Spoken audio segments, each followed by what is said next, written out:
नाशिक ग्रामीण पोलीस दलाच्या नूतन police अधीक्षकपदी doctor DS. स्वामी यांची नियुक्ती करण्यात आली असून त्यांनी आज दिनांक 2 मे 2026 रोजी आपला पदभार अधिकृतपणे स्वीकारला। मावळते पोलीस अधीक्षक बाळासाहेब पाटील यांनी डॉक्टर स्वामी यांच्याकडे नाशिक ग्रामीणच्या पोलीस अधीक्षक पदाची सूत्रे सुपूर्द केली।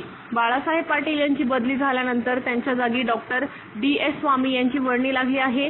पदभार स्वीकारल्यानंतर डॉक्टर स्वामी यांनी मावळते अधीक्षक पाटील यांच्याकडून जिल्ह्याचा कायदा व सुव्यवस्था आढावा घेतला। यावेळी पोलीस दलातील वरिष्ठ अधिकारी आणि कर्मचारी उपस्थित होते। Doctor DS. स्वामी यांनी यापूर्वी विविध महत्त्वाच्या पदांवर काम केले असून त्यांच्या शिस्तबद्ध कार्यपद्धतीसाठी ते ओळखले जातात।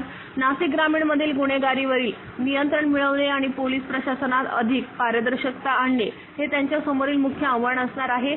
सूत्रे स्वीकारल्यानंतर त्यांनी पोलीस अधिकारी व कर्मचाऱ्यांची ओळख करून घेत आगामी काळातील प्राधान्यक्रम स्पष्ट केला। Star news bureau, Nashik.